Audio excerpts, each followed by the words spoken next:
Hey gamers, welcome back to Creative Gamers. Today we're playing God of War Ragnarok on mobile without internet, a game that has never been playable on emulators before. We've already played God of War 2018 very well on emulators, but Ragnarok is a completely different beast. The PC version of this game is around 95 GB, extremely heavy and demanding. Yet today, we're finally seeing it boot and run on mobile hardware. For this test, the game is running on a Snapdragon 8 Gen 2 device. And yes, this is not a casual setup. This is a hardcore experiment to see how far mobile emulation has come. Now let's jump straight into the setup process. First, open the Gamehub emulator. Once you open it, you'll land on the home screen. From here, go to My Home and then select the PC emulator option. After that, tap on Import PC Game. Now, navigate to the game's file location in your phone storage. This part is very important. You must select the exact gower.exe file. Once selected, the game will appear on the Gamehub home screen. Now tap on the game and open the game settings. Inside the general settings, set the resolution to 960x544.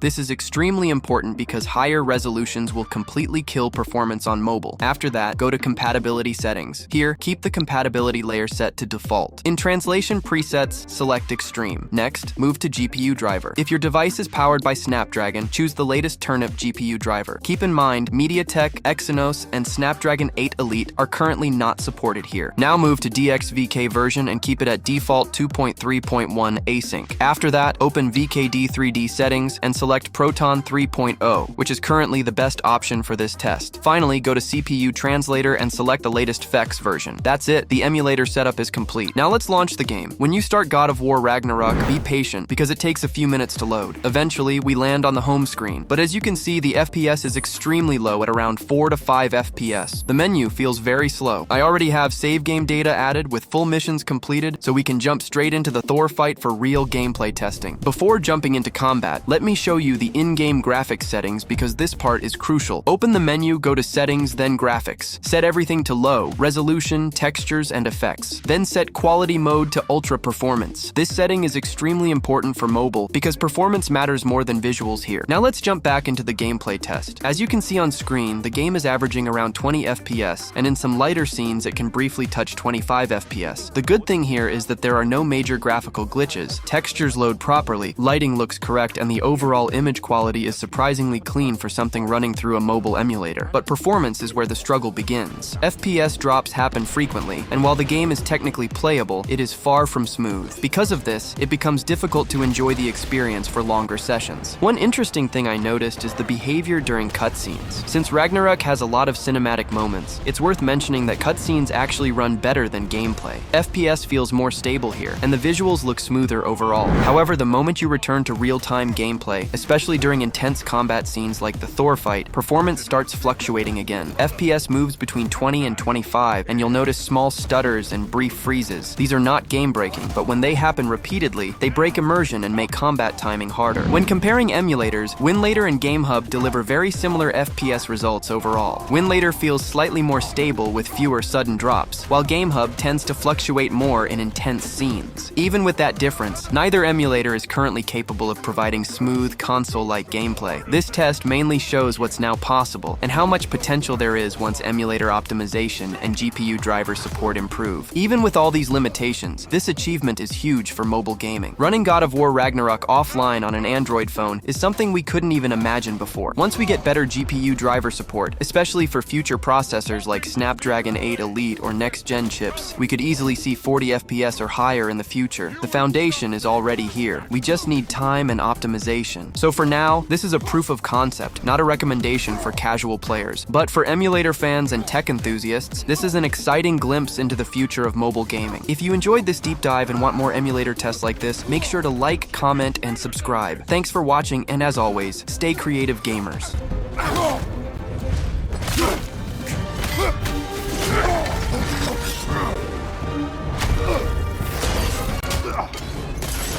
That's for madness!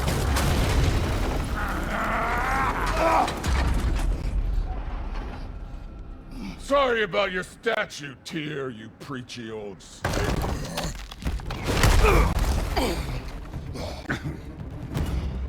If you're not fighting dirty, you're not fighting, right?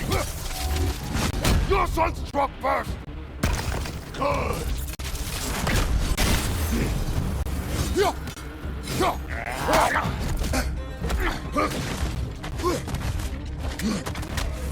Let me see the monster inside!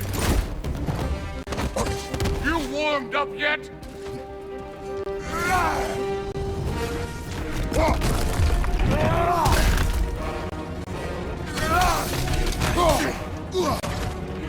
Was it luck?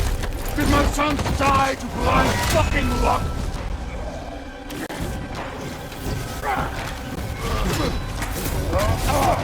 Dumbass!